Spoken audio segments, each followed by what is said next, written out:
Diese Marke hatte einer der größten Hypes, die es überhaupt gibt. Baccarat Rouge 540 Eau de Parfum und Extrait de Parfum. Ja, 2026 haben wir jetzt, aber jetzt möchte ich mal darüber sprechen, ob die überhaupt noch in sind, ob man das überhaupt noch tragen kann. Pipapo etc. pp. Von MFK. Yes, Baccarat Rouge. Und wir gehen rein, mein Name ist Dennis. Moin aus Hamburg. Ja, das sind Düfte gewesen, sage ich jetzt einfach mal, die gibt's ja immer noch, die wirklich einer der, oder ja, mit die größten Hype-Zeiten bei Düften miterleben durften. Genau wie Aventus, genauso wie, sag ich mal, Job Homme früher. Und es gibt so einige, aber eben doch nicht so viele.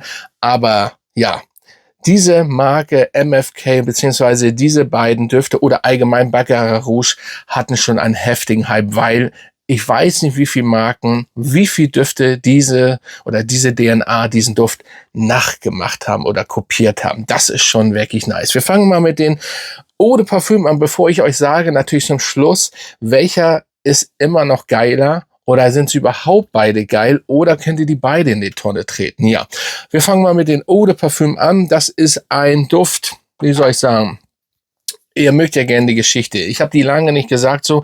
Es ist aber wirklich so, das ist, wenn man das nachvollziehen kann, sagen viele, auch wenn es ein bisschen mit Augenzwinkern ist, ne, ihr seid also beim Zahnarzt, dann kriegt es schon so ein bisschen steriles Zeug, ne, in your face.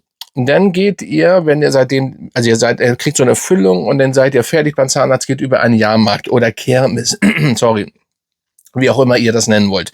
So, und dann, ja, geht ihr an einen, sag ich mal, Zuckerwattenstand und findet dann auch noch die Frau gut. Und früher habe ich gesagt, dann geht ihr mit ihr hinterm Stand und macht es mit ihr mit einem Kondom. Ja, das war eigentlich das Ding, weil das hat dieser Duft wirklich alles im Ein. Das hört sich vielleicht für manche jetzt ein bisschen strange an, diesen Duft oder diesen Duft immer noch nicht getestet haben. Das wird einige geben, die vor allen Dingen hier, das ist der OG, das Eau de Parfum noch nicht ansatzweise mal getestet haben. Ja, das ist einfach ein Safran-Ambroxan-lastiger Zuckerwattenduft. Ja, das mit dem Zuckerwatte finde ich ein bisschen, das ist so reingespült so ein bisschen, weil es die DNA oder dieses Feeling bekommt. Weil wenn ihr auf dem Jahrmarkt oder auf der Kirmes, whatever, ihr Zuckerwattenstand, an so einem Mandel-Zuckerwattenstand vorbeilatscht, dann riecht es ähnlich. Und vorher riecht der Duft sehr steril und es ist ein bisschen gummimäßig. Das hört sich alles schlimm an für die Leute, aber die es jetzt noch nicht kennen, aber das ist ein sehr geiler Duft. Für den Mann und für die Frau tragbar, obwohl er süßer ist und diese Art, ja, er ist so ein bisschen minimal auch floral. Das ist toll. Das ist der hat nicht umsonst diesen ganzen Hype bekommen. So, und wenn wir denn das Extrait de Parfum dazu nehmen, da haben wir eigentlich genau dieselbe Geschichte.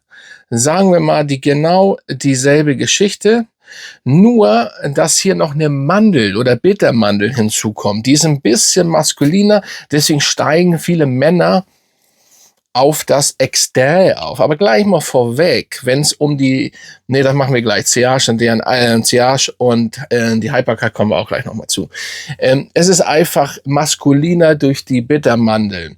So, und das Ambroxan ist ein bisschen zurückgenommen worden, minimal, sage ich mal, vielleicht auch die, wie soll ich sagen, die Gumminote, I don't know.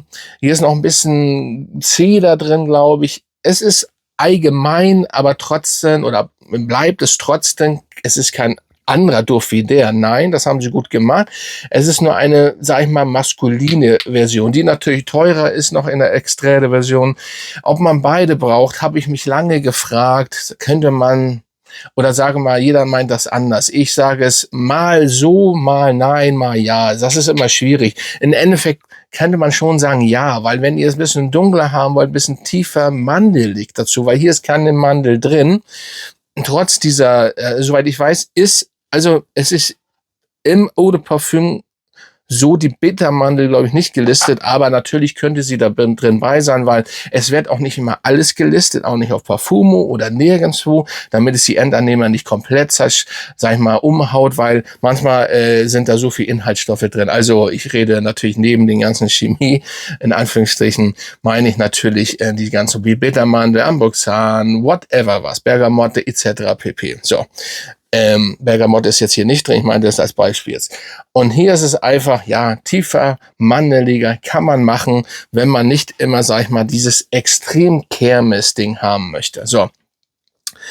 Wir kommen noch zum Schluss natürlich, braucht man die jetzt, geht das jetzt noch, wir kommen jetzt noch mal erstmal zur Haltbarkeit, da finde ich das Eau de Parfum besser. Das ist aber oft so, nur weil da Extrait de Parfum und vielleicht noch ein bisschen mehr Ölanteil drin ist, heißt es nicht, dass er präsenter ist. Nein, ich finde das immer, dass das beim Eau de Parfum auf jeden Fall präsenter ist. Und wenn ihr mich fragt, welchen Duft ich eher gerne trage, ich trage schon den OG, denn trotzdem manchmal lieber, weil es eben der OG ist und man merkt das. Das merkt man schon. Dann kommen wir wieder zu meiner Frage, die ich gesagt habe, braucht man beide?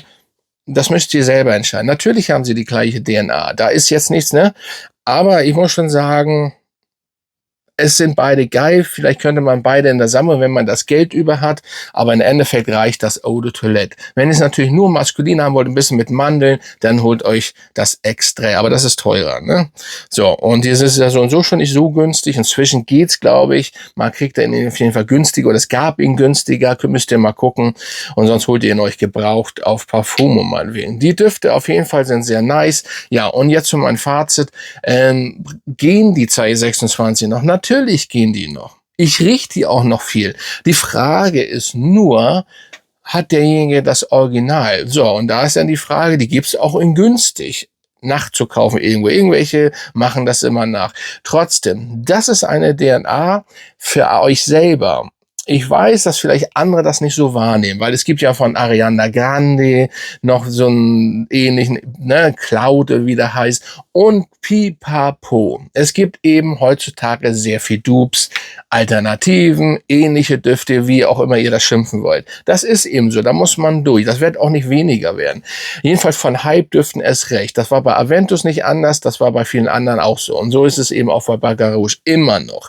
Der hält fast länger an als Aventus, finde ich. Der hat vielleicht sogar einen größeren Hype. Ich finde nur, ihr merkt das Original. In dem Fall wirklich. So, weil dieses metallische Arts-Feeling, gummihaftige, dann kommen wir wieder Zuckerwatten, Kermes-Style, kriegen die anderen zwar hin, aber nicht so perfekt. Das merkt man. Und den finde ich so und so nicht irgendwo. Man hat eher sich auf den spezialisiert und hat gesagt, wir bauen den nach. Bei den Extrait de Parfum hat man das nicht so wirklich gemacht. So, im Endeffekt funktionieren sie 2026 noch. Und ich muss auch dazu sagen, ja, lasst euch doch nicht, wenn irgendeiner sagt, das rieche ich überall, dann kannst du denken oder auch meinetwegen sagen, ja, das ist mir scheißegal. Ich mache ihn gern tragen. Vielleicht ist das auch dein Signaturduft, den trägst du ihn ja so und so immer. Es ist völlig scheißegal.